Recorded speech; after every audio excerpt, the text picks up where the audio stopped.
In this video, we're looking at one more advanced transformation, and that is functions in the form y squared equals f of x. Now, there are kind of two ways to do this. There's one which is kind of smart if you have y squared equals something really simple, like a linear function of x. And then there's the more sort of just brute force method, which you could do on any function. So let's start with the sort of sneakier option. Now, the sneaky option, if you've got something like this, y squared equals a linear function of x, is just rearrange this so it says x equals. So it's going to be y squared plus 1 and then all over 2 equals x. And the reason why this is useful is you could plot y equals x squared plus 1 over 2. It's just a standard quadratic. So let's do that and let's think about what the connection is between this and the one where the x's and y's are flipped. Well, this is just going to be x squared plus 1. So we've got x squared looking like this. X squared plus 1 shifts it up by 1. Divide by 2 is a stretched scale factor of half. So it's basically just a symmetrical parabola looking like this. So what is the connection between this and this one? Well, the connection is it's a reflection in the line y equals x. So if you find this sort of thing fun, go for it. Some people find this very difficult, but you're basically now reflecting this over the diagonal. So what's that going to look like? Well, it's simply going to look like this. Now, I haven't actually rotated it. I have reflected it. In this case, it made no difference because it was symmetrical. But this is reflected about the line y equals x. So this is what this function looks like. And just like this one had an intercept here, well, that's when x equals 0. This will have one when y equals 0. And when y equals 0, you're going to end up with x equals a half. So that's the point with coordinates a half, 0. Now, what's the other way of doing this? Well, the other way is using a bit more brute force, which is basically plotting yourself the graph of y equals 2x minus 1 and kind of trying to just square root every point. Because if y squared is 2x minus 1, well, y is plus or minus the square root of those points. Let me show you what that looks like. I'm just going to get rid of this, this one here. So we can start off, let's lose this as well, start off by just doing a rough sketch of y equals 2x minus 1.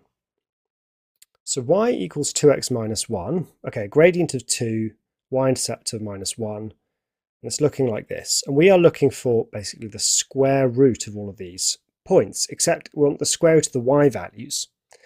And we can't square root any of these negatives, we're only plotting real values, so nothing is going to exist to the left of this point, which is the point a half 0. Now what happens here? Well, when you square root 0, you get 0. When you get to 1, somewhere around here, you get 1, somewhere around here. And then square roots grow more and more and more and more slowly, right? If you're taking the square root of 4, it's 2, it's only half as big. If you take the square root of 100, it's 10, it's a tenth as big. So the bigger the number, the more a square root reduces it, which is why this is always growing, but at an ever reduced rate. So we can just look, as this line is growing up and up and up and up, this will go up and up and up, but at an ever reduced rate. And then we remember it's also plus or minus, so it goes down this way. So that's the strategy with plotting y squared equals something. If you can just think of it as a standard y equals a quadratic in x and then do the little flip, go for it. If not, try just plotting the for our function for y equals and then just try to square root every point. Obviously not every point, just think about what square rooting it would look like.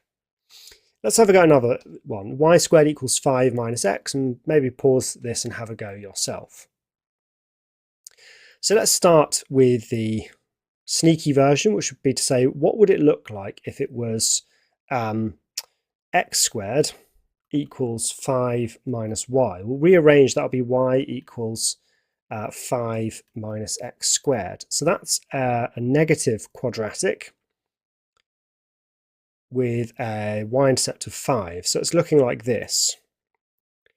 Well, if I reflect this about the line y equals x, what does that look like? Well, basically, if you're struggling with that, just think about any point that makes sense and try swapping the x and y values. For example, this is the point 0, 5. That's going to become the point 5, 0. This is the point, well, it's actually square root of 5, 0, like 2 and a bit. 0 is going to flip that round and become 0, 2 and a bit. So that's about here. The other one is just the same but negative, so here. And what we're seeing is that this is ending up being a parabola on its side like this. And does it make sense if we think about it more in the brute force method? Well, yes it does, because taking 5 minus x, the graph of 5 minus x looks like this. Well, clearly when x is bigger than 5, we've got a negative, so we can't square root that. That's why it doesn't exist over here. And for everything over here, well, this is growing and growing and growing, and the square root of it will grow at an ever-reduced rate. This point here, which was 0, 5, becomes 0 root 5. That's plus or minus 0 minus root 5. This point here, which was the point 5, 0, remains 5, 0 because the square root of 0 is 0. So that's the process there. It's basically about thinking of it in one of those two ways, either transforming the swapped y's and x's one, which is going to be a familiar quadratic, or just trying to think what happens when you square roots every point. Okay, that's all for advanced transformations. I'll see you in the next video.